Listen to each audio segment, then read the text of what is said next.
প্রিয় ভাইরা আমার, যে তিনটি রোগ হলে মনে করবেন আপনি জান্নাতি, তিনটি রোগ যদি আপনার হয় তাহলে আপনি মনে করবেন যে আপনি জান্নাতি। কেন অনেক সময় দেখা যাচ্ছে যে আমরা রোগ হলে হতাশ হয়ে যাই, আমরা নিরাশ হয়ে যাই যে আল্লাহ পাক রব্বুল আলামিন শুধু আমাকেই দেখে, এত রোগ আমার, একের পর এক রোগ আসতেছে, একের পর এক অসুস্থতা বেড়েই যাচ্ছে। অনেক সময় দেখা যাচ্ছে যে আমরা আল্লাহ তাআলার উপরে অভিযোগ করে বসি। খবরদার, এটা কখনো করা যাবে না। অসুস্থতা হচ্ছে আল্লাহ তাআলার সবচেয়ে বড় একটি নিয়ামত। অসুস্থতা মানে হচ্ছে যে পৃথিবীর ভিতরে কোটি কোটি মানুষ আছে, তারপরে আল্লাহ পাক রব্বুল আলামিন আপনাকে অসুস্থতা দিয়েছেন, মানে আপনার দিকে আল্লাহ তাআলা ফোকাস করেছেন। সুবহানাল্লাহ।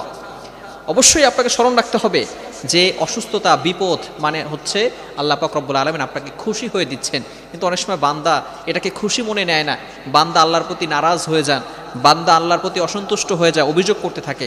মনে রাখবেন, আইয়ুব আলাইহিস সালাম 18 বছর ধরে অসুস্থ ছিলেন, তিনি কখনো আল্লাহ তাআলার কাছে অভিযোগ করেন নাই যে আল্লাহ আমাকে এত বড় অসুস্থতা কেন দিয়েছো। এজন্য তিনটি রোগ যদি আপনার হয়, কনফার্ম আপনি আল্লাহ পাক রব্বুল আলামিন আপনাকে জান্নাত দান করে দিবেন, যদি আপনার ভিতরে ঈমান পরিপূর্ণ থাকে এবং আপনি ঈমানের উপর অটল অবিচল থাকেন। নাম্বার 1, 1 নাম্বার হচ্ছে ঠান্ডা জ্বর। অনেক সময় আমাদের ঠান্ডা জ্বর হয় না? হ্যাঁ, ঠান্ডা জ্বর যদি হয় তাহলে মনে করবেন যে আল্লাহ পাক রব্বুল আলামিন আপনার জন্য জান্নাতের ব্যবস্থা করে দিয়েছেন।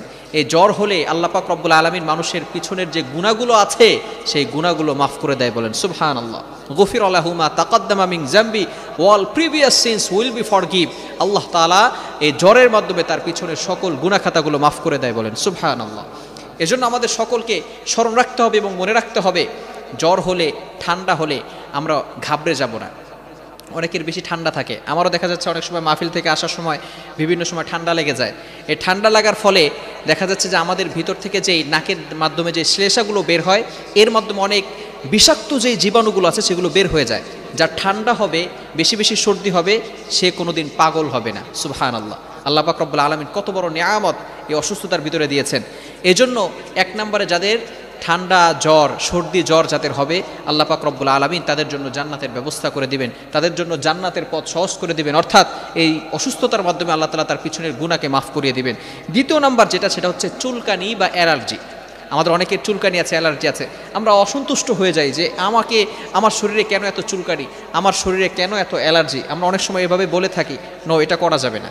চুলকানি বা অ্যালার্জি হলে মনে করবেন যে আল্লাহ পাক রব্বুল আলামিন আপনাকে জান্নাতে যাওয়ার জন্য পথ সহজ করে দিচ্ছেন, অর্থাৎ আল্লাহ পাক রব্বুল আলামিন আপনাকে জান্নাতে দিবেন।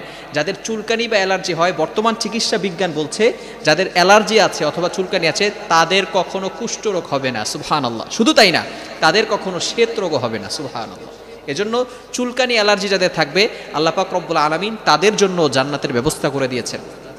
তৃতীয় নাম্বার হচ্ছে অনেকের চোখ ওঠে, চোখ উঠলে মনে করবেন আপনি জান্নাতে। অনেক সময় দেখা যাচ্ছে যে আমাদের মাঝে মধ্যে চোখ উঠে যায়। চোখ উঠলে মনে রাখবেন, বর্তমান চিকিৎসা বিজ্ঞান বলছে যাদের চোখ ওঠে তারা কখনো অন্ধ হয় না। আল্লাহ রাসূল সাল্লাল্লাহু আলাইহি সাল্লাম এ ব্যাপারে ঘোষণা দিয়েছেন যে চোখ উঠলে আল্লাহ পাক রব্বুল আলামিন তাদেরকে অন্ধ করেন না। এজন্য এই যে রোগগুলো, এই রোগগুলোর মাধ্যমে আল্লাহ পাক রব্বুল আলামিন মানুষকে সকল বিপদ আপদ থেকে, এবং দেখা যাচ্ছে যে পিছনের বান্দা যে গুনাহগুলো করে, এই গুনাহগুলো আল্লাহ পাক রব্বুল আলামিন ঝরিয়ে দেন। এজন্য এই যে আমাদের অসুস্থতা হয়, এই অসুস্থতার জন্য আমরা ঘাবড়ে যাব না। Never lose hope, never give up. মুমিন কখনো আশা হারায় না, মুমিন কখনো হতাশ হয় না, মুমিন কখনো নিরাশ হয়ে যায় না। এজন্য আমরা সবসময় আল্লাহ তাআলার উপর ভরসা রাখবো, এবং আমরা অসুস্থ হয়ে গেলেই সাথে সাথে ডক্টরের শরণাপন্ন হব না। আমরা 2-1 দিন ওয়েট করি, আমরা আল্লাহ তাআলার উপর সন্তুষ্ট থাকি। এরপরে আল্লাহ পাক রব্বুল আলামিনের যে ওসিলা দিয়েছেন যে হ্যাঁ ওষুধ খাওয়া যাবে, এটা খাওয়া সুন্নাহ, এরপরে আমরা ডক্টরের শরণাপন্ন হব। আল্লাহ তাআলা আমাদের সকলকে এগুলো বুঝে আমল করার